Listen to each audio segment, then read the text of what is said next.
We're here to talk about breaking the gridlock. So the focus of this discussion is going to be the electric utility infrastructure issue.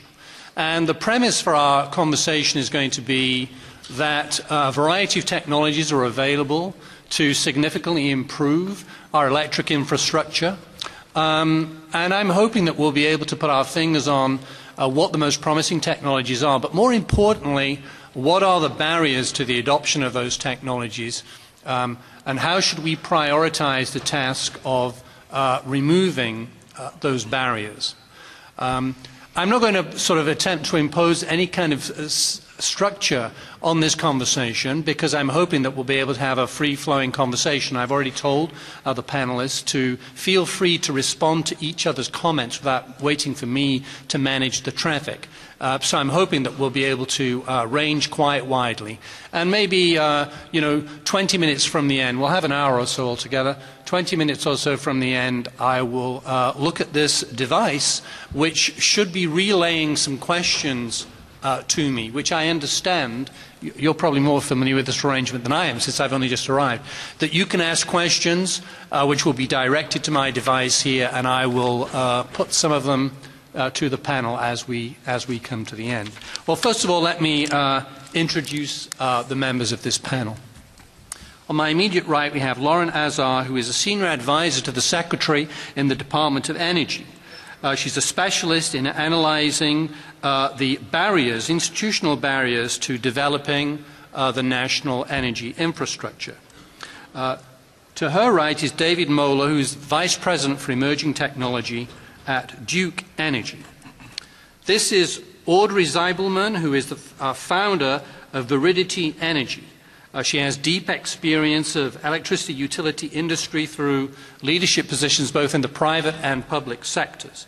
And finally, on my extreme left, Cheryl Roberto is a former commissioner of the Ohio Public Utilities Commission, co-chaired last year's National Electricity Forum, and is a senior, well-respected authority on utility management and regulation. So we've got 4 experts on the subject that we're going to be talking about.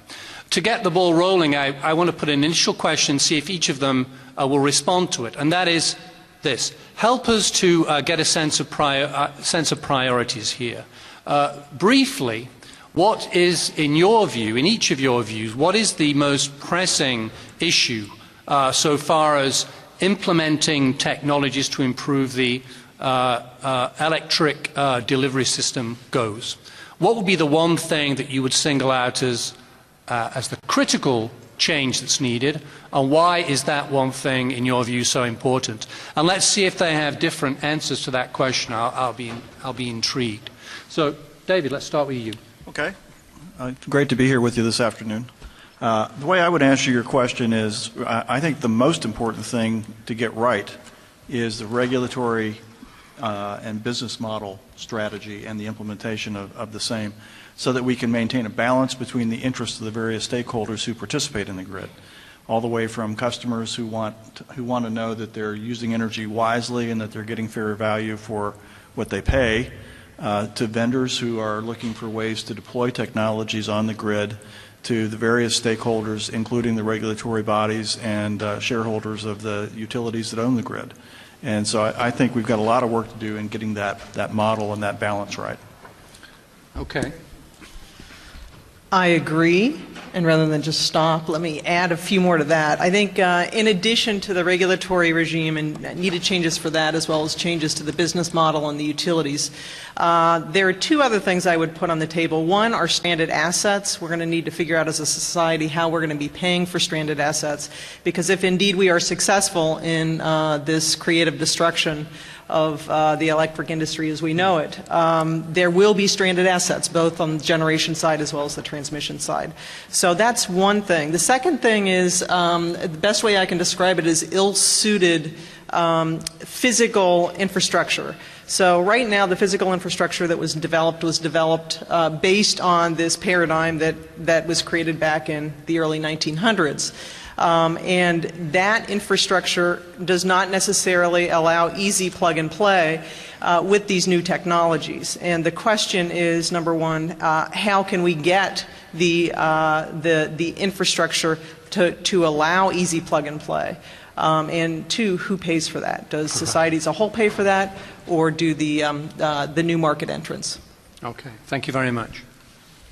Cheryl, do you want to go next? Sure, it is a pleasure to be here, and I appreciate the invitation. I'm going to go even more simple. If, in fact, what we're looking at is a paradigm shift from central state of generation and transmission out to something that is distributed and interactive, then I guess that the principle I would start with is how do we have that two-way information flow, and what regulatory policies or business models would support it.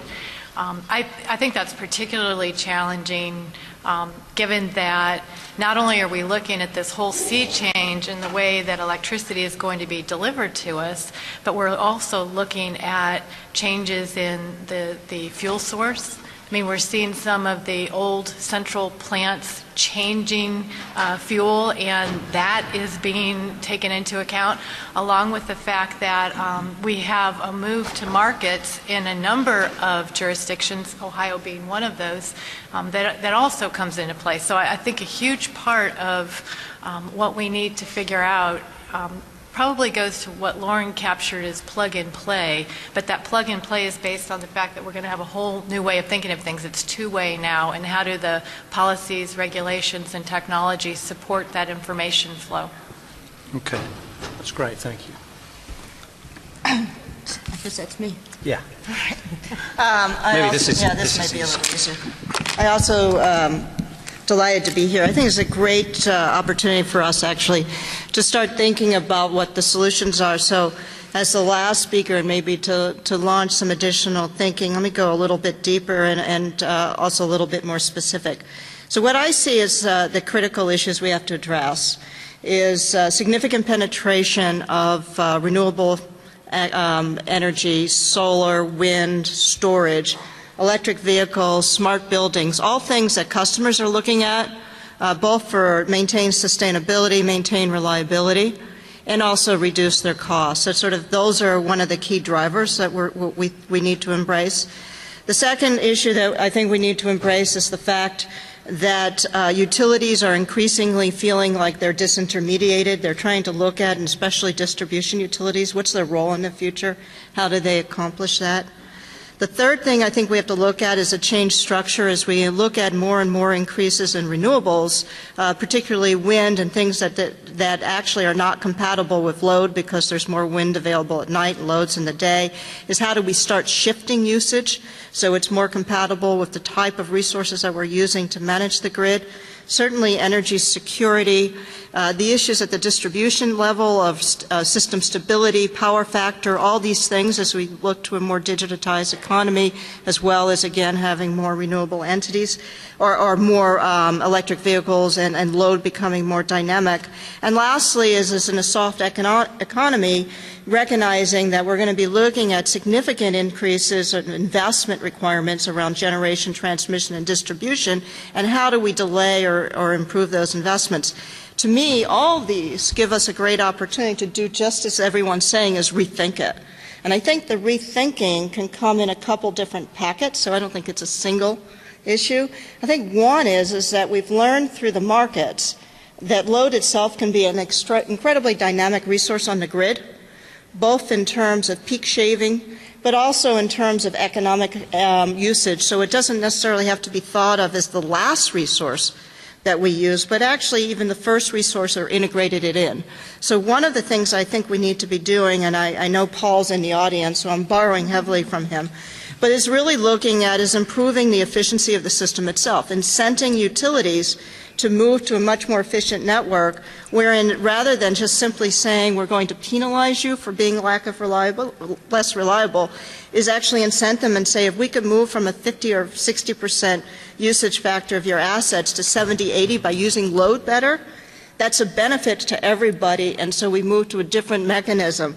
That puts utilities in the role that they think they should be of a load coordinator, very much like the RTOs, coordinate generation. And the other piece I think we absolutely need to solve is develop ancillary type mechanisms for distribution utilities so that we look at things like unity power factor and volt-var support that customers can provide. And so what that does, it allows customers to start monetizing the assets they're putting in and allows us to provide support at the edge of the grid. So I think the way the panel's set up is the right way. This is no longer a technology issue.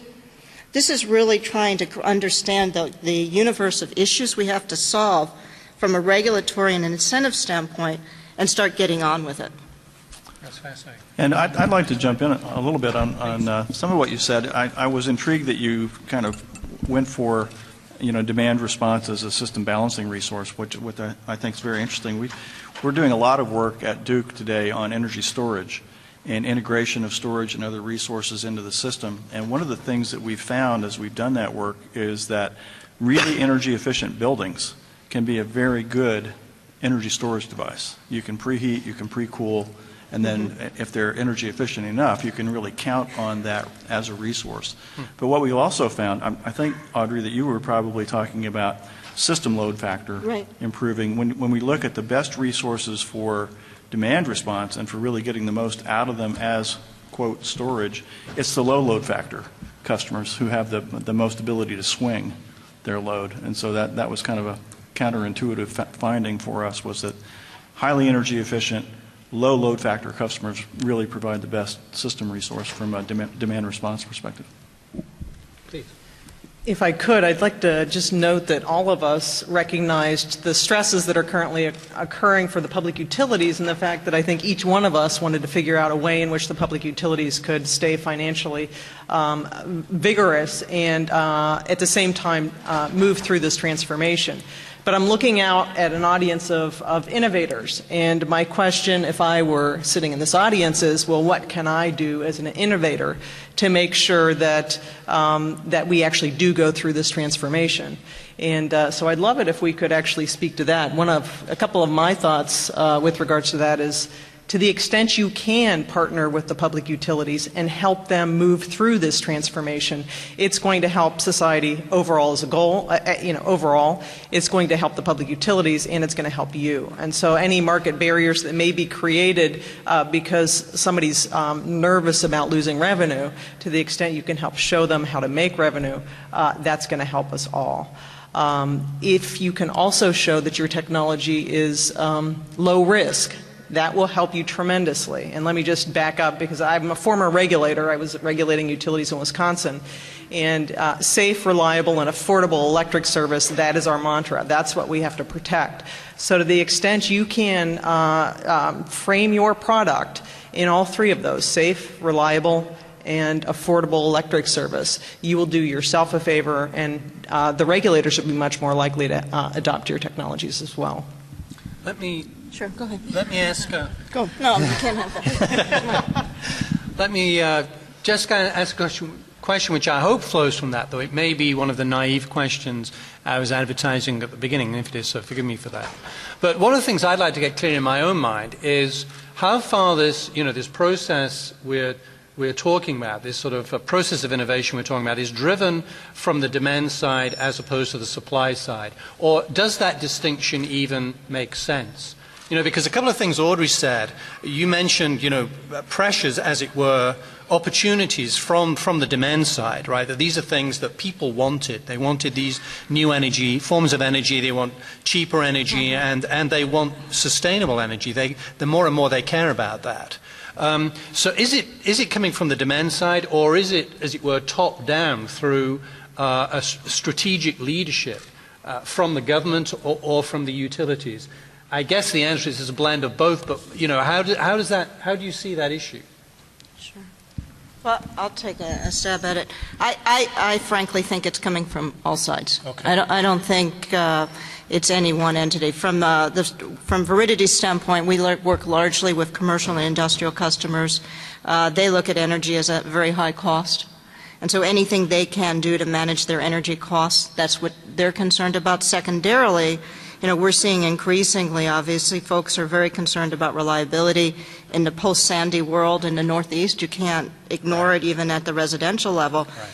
And that essentially requires people to start thinking about investing in backup systems even more than the traditional commercial industrial, which from the distribution utility side means now load can become highly more volatile, which changes the way then you have to think about how to use your customers. Then also, you know, obviously mandates around renewable energy, smart grid, those types of things, also energy efficiency are all drivers. So I think of it as a sort of a universal issue that's combining into really changing the nature of how we think of demand on the grid. It's no longer passive, it's active. Now we need to think about how to manage it most efficiently, and I think managing it most efficiently will manage the grid most efficiently. Okay. So you're nodding. You agree that... I do. And that's why I think that one of the preliminary questions goes to how do we think about what is a wires utility? We have this wires utility, and what is its new role in this paradigm? And I think as a former regulator in a market state, that one of the things I really thought about was the wires that are out there and the assets that a wires company has need to be thought of in terms of how do they support all of these types of services. I mean, if you're a distribution utility and you hear about combined heat and power coming into vogue on your system, you might start to get nervous, and I would hear things as a regulator from the utilities along the lines of, well, they want to use our wires as though they're batteries, as though they're storage. And at some level I'm thinking, maybe that's not a bad idea. If the asset's there, maybe we need to rethink what is its use. And as a regulator in a monopoly area, I think we are assigned with figure out what the cost is to use the asset in that way, properly allocate the cost, and provide it as an option so that people can think of creative and new ways to use the monopoly portion of it. Now, on the market side, we need to think of it in a whole new way. We need to think in terms of how do we level the playing field. And part of my frustration as a regulator in a market area is that our conversation tends to be on where the kilowatt hours come from. Right. And I don't think that can be the answer. If the kilowatt hour can meet an energy need and something else can as well, whether it's energy efficiency or load shifting or something else, then we need to find a way to create a level playing field. And the artifacts of the old monopoly system didn't just erase itself when we said, okay, we're open for business as a market. So those are the type of fundamental thinking that I think we really need to work through. I've got a follow-up, but if you want to respond, go ahead. I very much agree with your line of thinking there, and I think one of the things that we haven't talked about explicitly, although it's kind of embedded in the whole idea of business and regulatory models, is where does the asset create the most value? You know, so we've got all these new assets coming onto the system. You know, an example I like to use is I've got a solar panel on my roof at home. If I just use that for my house, that's nice for me. But if I'm at the beach the hottest week of the summer and the sun's shining down and I'm not drawing any load at my house, what about that as a system asset? And we're just not configured today from either really a physical perspective or a business perspective to accommodate that kind of flexibility around embedded assets. And I think that's something we really got to think about. I could just respond to that before. I think, David, I think that's right. And this is something, you know, I really would be interested from a regulatory standpoint, and your point is a distribution utility. You know, before Viridity, I was at PJM. So I come from the world where I see if you have broader markets and you have a great deal of visibility, you could great deal of efficiency. One of the things that I think is the dilemma that we've gotten ourselves into in the system is recognizing that in this world of distributed resources, including active load, the distribution utility in a way sits in the role that the RTO sits on the grid. And so that the role of the distribution utility of the future really ought to be the load coordinator. And that they, rather than thinking about load itself as just an adequacy issue, it becomes an issue of really actively managing demand so that you can make demand more efficient. And demand, as I know Duke used to talk about, is sort of the fifth fuel, but really the first resource you manage. Because if you make demand usage efficient, the entire grid becomes more efficient, but only the distribution utility can have that deal of visibility, and they could provide and use load both for economics, but also reliability, as we were talking about. So I think we have to really start thinking of a paradigm shift, where really distribution utilities are ending up operating mini markets within the wholesale markets, and their role is really to partner with load. And that totally changes the relationship. And in that, if I could just step in here, in that model, how are the price signals communicated to end users? I think I see where you're going, but I mean, there has to be a way, pricing has to be the principal way, I imagine, of managing demand, as you put it. Right. And how are those prices in the model that you have in your head, how are those prices put in front of consumers? I certainly would use the wholesale prices. I mean, there's only one price, and that's that next kilowatt necessary to meet demand. Mm-hmm. And so what could happen is that a distribution utility could create really flexible load as this virtual power and dispatch the load first, if you will, to use that broad term, using wholesale prices. And then that, as a consequence, then the distribution utility is really managing load as an aggregate resource. And then the generation is dispatched to meet the demand rather than thinking of demand as passive. But you only have one price, and the price is the wholesale price. Okay.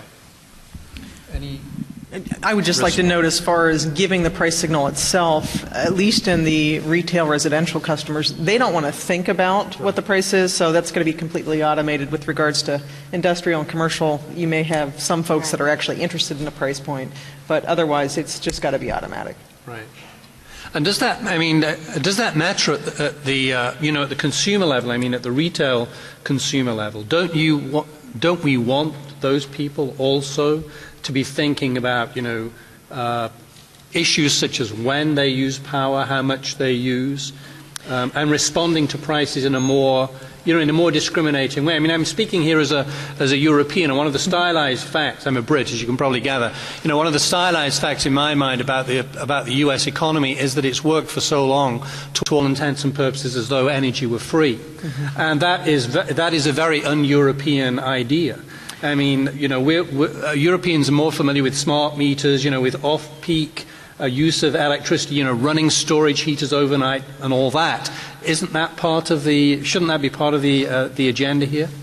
In my thoughts, in the short term, absolutely, and we actually heard this morning from Google that just giving the customers information about their usage can cut their costs by 15%. Huh. In the long term, I think our goal should be complete automation, so that, frankly, we don't even need to worry about it. The house is taking care of itself, and it's responding to the market signals that the utility is sending it. The way I see it, when we work with our customers who are price responsive, what they want to do is they'll modify their behaviors based on certain prices. So they'll be much more dramatic in certain times when prices are highest than when they are others. So they do want to have price information. But you can program that in. Right. And you can set default cases for customers who say, if it's $300, hey, I'm willing to, allow my thermostat to go up to 84 degrees. If it's $200, maybe I won't go that far. So we call it the sweat factor. Or, things like if I'm in an industrial plant, I'll shift my usage based on different prices, but I need to take into account inventory and all sorts of other things, so I'll make an economic decision. At a residential level, I would fully anticipate people will say, I will be looking at a programmable thermostat, I'll look at the Google meter or whatever else I'm going to have, but I would prefer to have a default case with a certain budget goal and then have somebody else manage that for me. Right. And I think, honestly, if we are open to leveling the playing field in a state like Ohio that is competitive, then the interests of consumers are going to drive suppliers to enter a market if they have access to that market. And maybe on the residential side, you find an energy services company that comes in and says, listen, I'll caulk your windows, I'll replace your hot water tank, I'm going to control your air conditioner, and I'm going to do it all for you. You sign a contract with me for 5 years and you pay this much. I mean, the types of businesses that can flow can be innovative and creative if we get the foundation correct, which gives people access to information and the entrepreneurs access to the market. Okay. Now, in thinking through this issue, of the foundation, as you put it, and I guess that we've touched on this from a variety of angles in the discussion we've already had. As several, if not all of you have said, a lot of this needs to be rethought. Are we sort of inventing this, devising this from scratch? I mean, this is another question really motivated by, the idea of international comparisons. I mean, is this something that the US is just going to have to work out for itself, or are there models that are relevant when you look around the world? Here's an idea we could adopt, or maybe tweak it this way and that would work better, or is it just, all brand new and we really are having to do all this from zero?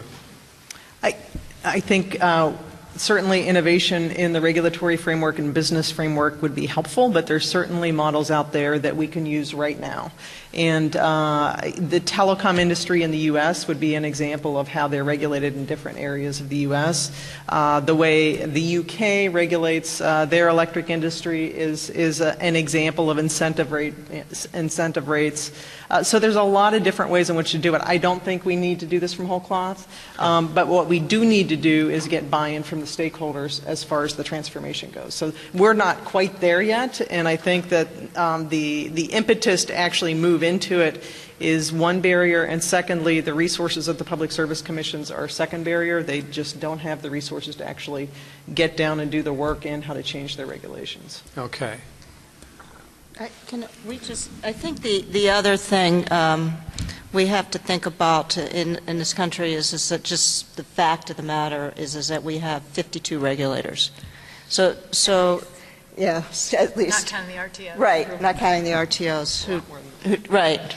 Well, what I think about is each state PUC plus the DO. But right. Here's the thing. In England and France, if they issue a state mandate, it's it. That's it. That's done. In the U.S., and we've talked about this, the difficulty is we don't have a uniform basis of regulation. We have a uniform commercial code, but nothing else. But there's nothing uniform around electricity regulation. So, Larry, back to your question about innovators. Here's the issue. I could have the same problem a utility has that's multi-jurisdictional.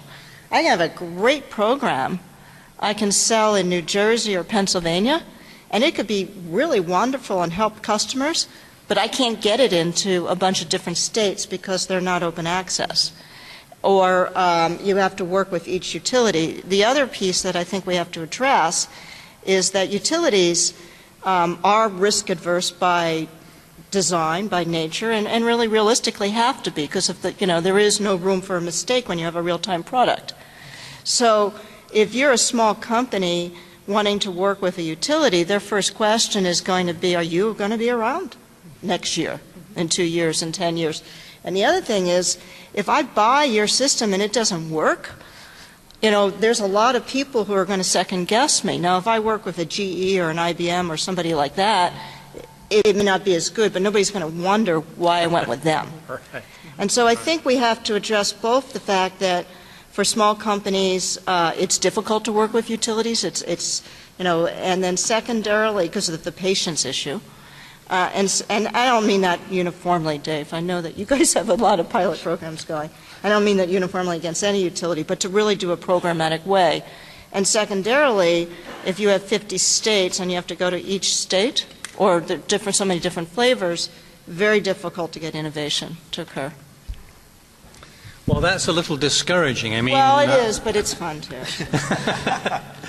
I mean, do you agree with this? No, I think we have balkanized regulation. I think it's absolutely true. We have at least two models between the restructured states and the vertically integrated states that make it very challenging. We've had conversations among regulators about training for regulators so that they can understand what are the impacts on utilities' finances of things like distributed generation or energy efficiency, and what are regulatory tools that we can turn to try to mitigate those impacts, and it really matters. Not only... We put a model together and ran a test with some regulators and had them play with it in a game-type exercise, and it really mattered was the load growing? What was the growth of customer demand?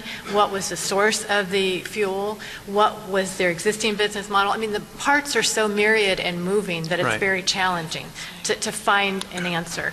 On the other side, the thing that keeps me up late nights is understanding markets. I mean, I think that behavioral economics has a long way to go to help us understand how customers respond in markets. And if you're in a state like Ohio or New Jersey or Pennsylvania, markets are half the answer.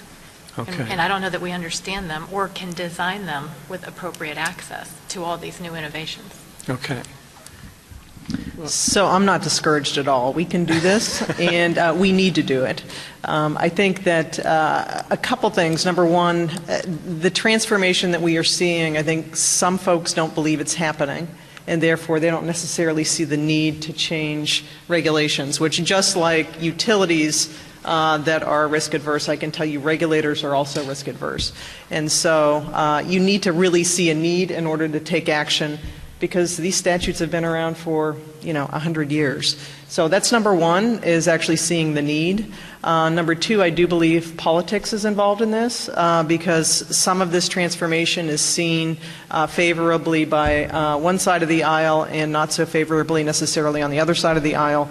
I hope that we can get past that, because at some point in time, I truly believe this transformation, I actually think it's already inevitable, but folks don't yet recognize that. And the moment it does, everybody does recognize that it's inevitable, I think you're going to see very, very rapid action, but I hope we don't have to wait to that point. Just let me press you on that, not wishing to put you on the spot, but please. Just so that I understand, why, I promise you naive questions, what's the nature of the political disagreement here?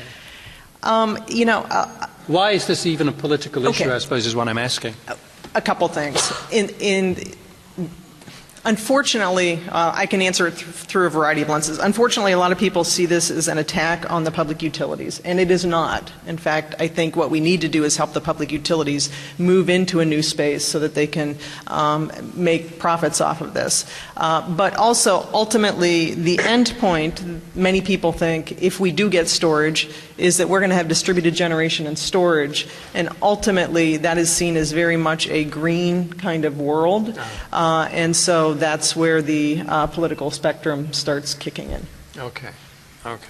So there's a sense among some folks that the wrong agenda is somehow driving these initiatives. That is correct. Okay. All right. I understand. I get it. Or did you want to say something? Yeah. I also think that one of the things that we are facing is low gas prices. We just came from T-Boone Pickens, and I think taking this gas as an opportunity, but then moving it in, converting it into electricity is a scary thing. And I think that in some respects people feel like we have a buy, that we don't really need to do anything right now because we have all this abundant low-price energy fuels. And what I worry about is that we're just, again, mortgaging ourselves. I get that sense very much as a sort of spectator of this debate, that in a sense the pressure's off because of these miraculous energy finds. That goes to the point you were making before, though, I think, Lauren, is about getting buy-in from all the stakeholders. And I wondered if I could press you to say a little bit more about what you have in mind there. I mean, without singling out particular stakeholders, what kind of issues are the obstacle here? I mean, what's the resistance? What's the reluctance to getting the buy-in you tell us is necessary? First of all, let me say that I think it's going to be regional. So you're going to have certain regions that are going to get it much more quickly than others, and in fact, they're already getting it, and they're going to be the first movers. The beautiful part about that is they may create models that can then be shipped to the other areas ultimately.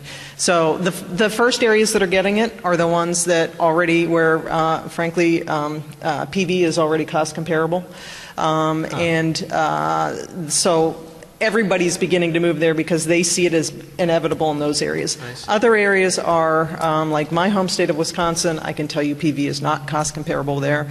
And so, to the extent some of the other components of the market open up to like demand response or energy efficiency actually begins to bloom, I think as soon as the utilities start to see a significant erosion of their revenues and the specter potentially of stranded assets, that gets the business community moving. Frankly, that gets the finance community moving because they then begin to pull back from financing the utilities. And so then you start to see the businesses move. That's one, and an important component. As soon as that happens, if the regulators aren't already ahead of that, they will respond to that because they have to. So I would put it as the utilities, regulators, and then ultimately there's a lot of the innovators and the small businesses out there are already pushing it. Okay. I think you just kind of depicted what I understand as the California situation pretty well. And what I think about a lot is, do we have to go that way?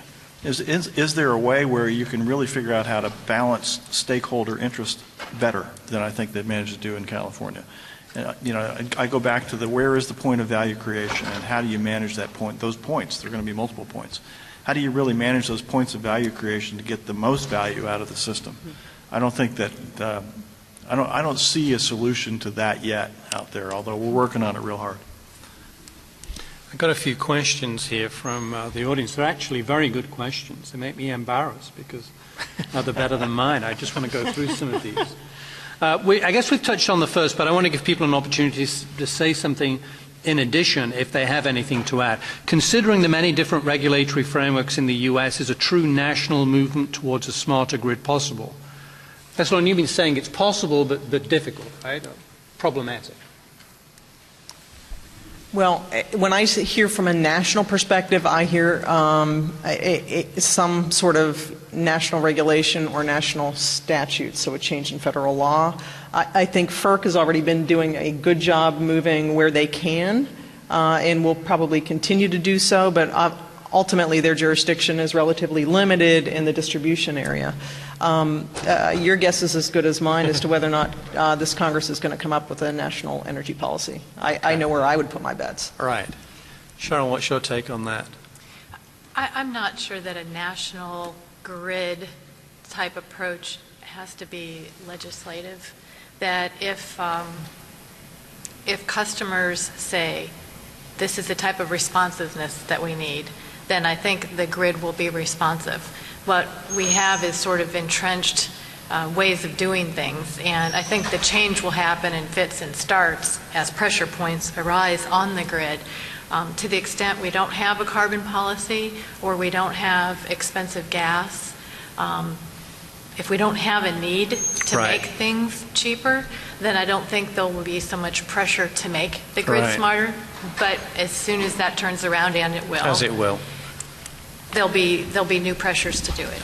I see some pressures for further development of the grid on the product side, for lack of better language. So you see a lot of different technology companies creating technologies. We're moving into a space, continuing to move into a space, I would say, where more and more things can talk to more and more things and actually exchange control signals with each other. And they don't necessarily have to talk through the grid to do that. They can talk via other communications technologies. So I think we're moving into a space where those technologies and the people who want to find business models to profit from them can in fact drive some of the grid modernization we're going to see. Okay. Let me read out the next question. Another good one. In a plug-and-play environment, what are your thoughts on cybersecurity given the interoperability requirements? Who wants to grapple with that? I actually think what David was just referring to is essentially the solution to cybersecurity. Oh. So if we move to a distributed intelligence where you have devices on the grid and away from a command and control where you have resources actually being able to talk to each other, it becomes more like a drone type theory of the world, where in fact what's happening is that rather than having utilities control these devices in a command and control, a utility may say, hey, I need 20 megawatts at this feeder. and these devices start solving the problems themselves. And so really the cybersecurity issue is a question of how much information and being able to distribute information and capabilities to the grid. And then also, obviously you have issues about securing the information and having multiple sources of it. But to me, the real solution becomes getting more sources of information, which you get from a smart grid environment, and building that redundancy in. Okay. Next question. Do you have the workforce you need to implement the physical changes you will need?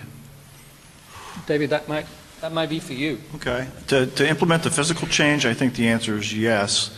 To implement the kind of business and technical change, that's the area where I think we've got some work to do. Because a couple of people have already mentioned that utilities are fundamentally risk-averse entities, largely because we do have a real-time product, and if people don't have the product, bad things happen. So clearly reliability, safety, low costs have always been the mantra. But when you think about how to do the kind of transformation we see coming, you've got to get out of that space a little bit. So instead of your first question being, what's wrong with this, what could go wrong with this, you need to think about what's possible with this, and how might this be developed to benefit the system and the stakeholders in the system.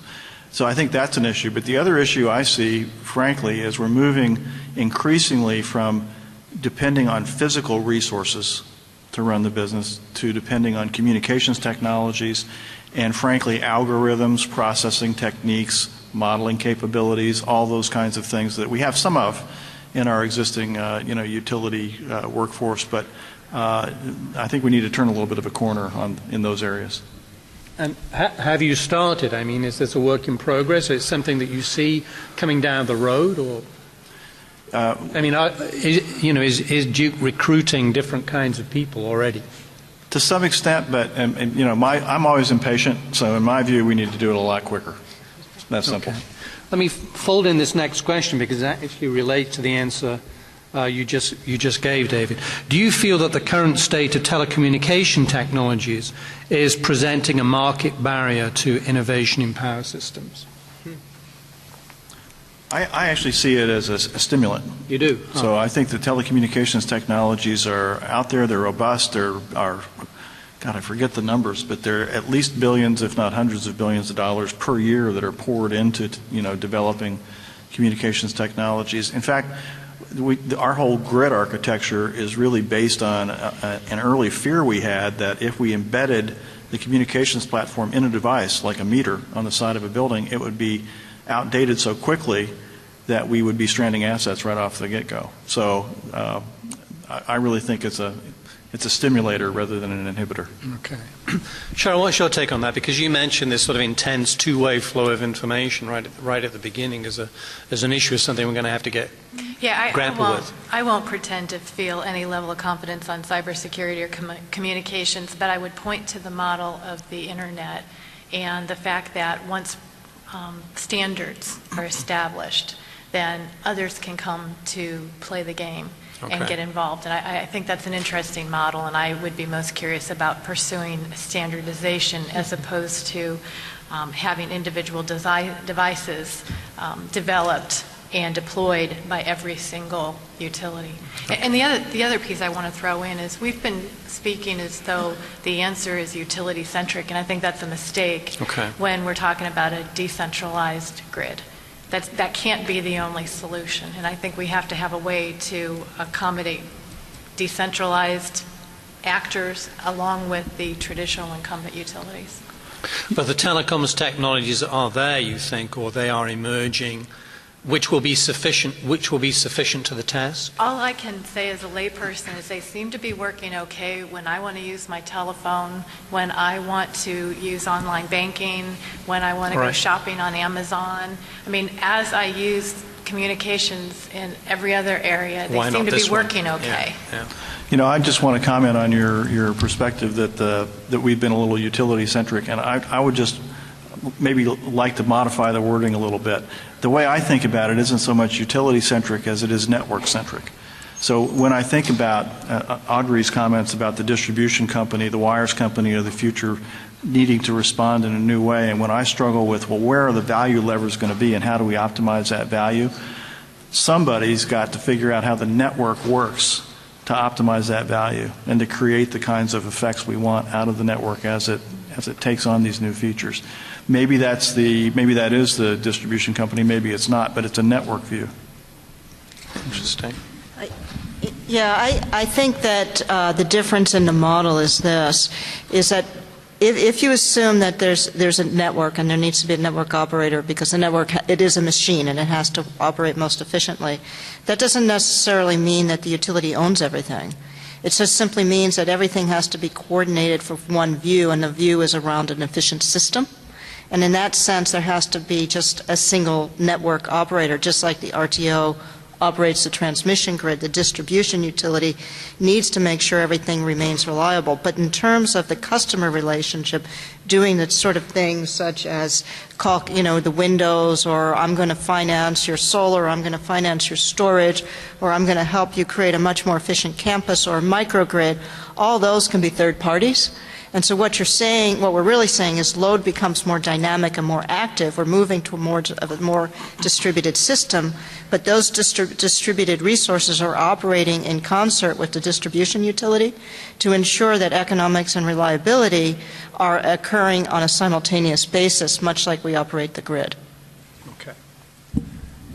Let me just interject another question of we've got some more good questions here, but another question of my own, and that's on this issue of stranded assets, which, Lauren, you raised right at the beginning, and it's popped up a couple of times in other people's comments. And I wondered if you could just help me to think about that a little more clearly. I mean, of course, I understand the issue. There are enormous upfront capital costs in this industry. Colossal investments are being made. And that is obviously a factor in the speed of adoption of new technologies. What is the right response to that problem? I mean, in principle, a policy response is indicated, is it not? I mean, some kind of tax relief arrangement, some kind of subsidy, some kind of transfer to the owners of those assets. Is that a debate that you can imagine coming to a peaceful resolution in this country? It will not be peaceful. What I can say is I think the response is going to be different in the restructured states versus the regulated states. In the restructured states, to the extent that generators are going to be stranded, they took the risk on when they became independent market participants. In regulated states, of course, if the regulated entity has a stranded asset, its financial health is at risk, and then ultimately that gets back to the ratepayers. So at that point in time, the community itself has to step up. With regards to the transmission grid itself, to the extent there are stranded assets on the transmission grid, which I think is a little bit more attenuated because ultimately flows change all the time, and even if something's not being used this year, it might be used in 5 years. I'm not sure we're going to have to worry as much about that. Okay. One quick follow-up on that. When you make the distinction between the regulated states and the restructured states, and this has a bearing that I hadn't understood on the stranded assets issue. Is that one of the things that makes it difficult to have a more coherent national level strategy? In other words, does the stranded assets issue figure in that sense as well? I mean, in other words, it's not just an economic problem in its own right, but it's one of the things that makes it harder to get a coherent national policy because it's so, as it were, divisive between the two regulatory regimes. I agree 100%. And if you are, for instance, in a restructured state and you own a lot of the assets that are going to be stranded and you're going to probably go bankrupt, I can tell you you're going to be on the Hill trying to stop things. You're going to be in state legislators trying to stop things. Right. Okay, let me take another question from the audience. I'm an economist by training, so I like this. I like this question. Competitive electricity markets have been called the triumph of economic theory over engineering. Has anyone compared the cost of generating and distributing electricity as if it were produced by an efficient regulated monopoly versus today's market prices? First of all, does anyone understand that question? And if you do, maybe you could try to answer it. I'm sure it's an interesting question. Go ahead. I'm sorry. My take on it is it would be integrated resource planning on steroids. It would be integrated resource planning by an all-knowing planner. And at some level, I feel great comfort in that. So that's as far as I'll go. I think that there have been a lot of studies done, actually. There have been a lot of analysis done on the effect of markets on prices, on markets of efficiency, on the capacity factor, generators, et cetera. And they've all drawn to the same conclusion, is sending prices to generators, real-time prices, and doing a bid-based market as opposed to a cost-based market has improved the efficiency of those systems tremendously. When we did the integration at PJM, where we expanded the market size to include Chicago and AEP and Dominion and Allegheny, time and time again we saw that improved the efficiency of the systems, the capacity factor. So of course I'm never going to be an apologist for being a market, but sharing real-time information to folks so they can make economic decisions based on actual information has an amazing positive impact in improving price and costs. Except, I'm sorry, I said one. Markets work very well in pricing things right now, next month, 6 months from now. Markets do not work well providing the correct pricing signals on the long term. And so what we have is folks that are taking a very short-term view. They're not necessarily looking at the infrastructure we may need in 10 and 20 and 30 years, and that's what markets don't do well. So. Yeah, and I think, and this is a great debate, but I think that the problem is that we go back, it's a very risk-averse industry. I mean, what we see in PJM and in other parts of where there are markets and folks are not building is that there's a difference between the electric utility industry and other infrastructure industries. People will build steel plants and they'll build other things based on their own long-term market forecast, not necessarily a regulatory mandate. We've just not made that transfer yet in the electric industry, and we're going to have to get there. But part of it, and it goes back to the regulatory framework of the difficulty of siting and all the other issues that get associated when you build these assets. But if we run out of steel for a short period of time, we have some economic pain. If we run out of electricity, we have economic cataclysm. Right. Which is true. Right. Yeah.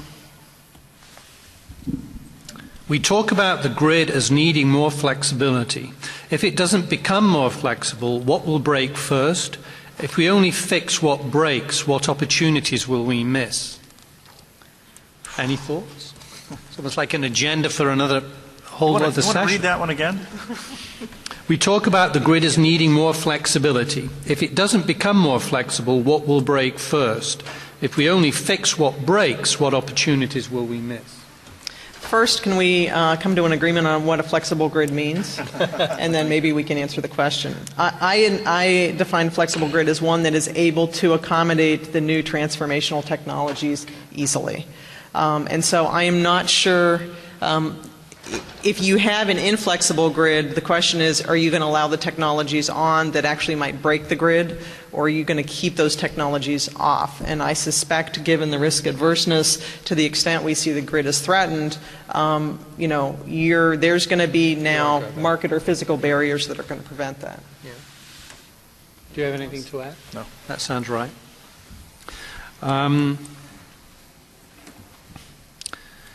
If we really are able to innovate in ways that balance supply and demand efficiently, then the on-peak and off-peak spread disappears. So how much will the regulatory environment have to change to continue innovation beyond that point? Is that an actual issue, would you say? In other words, I wonder if the premise is correct.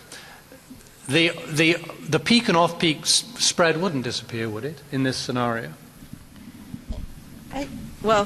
Might be reduced, maybe, but I don't think it goes away. And I think the ideal actually is to get to a more dynamic kind of balancing and a more dynamic kind of value designation, so that it's not just on peak and off peak. It's more real time. How do you balance things all the time, real time, to create the most value. Yes, thank you. Yeah, I mean, you're always going to have some level of volatility in electric prices simply because there is no real storage in electricity, and so it is a real-time product, and systems will vary. If we can create a much more efficient system so that you don't have this significant delta between on-peak demand versus off-peak demand, yes, you'll see less volatile prices. But I think that the point here is that what you're doing then is you're creating, again, a much more efficient network.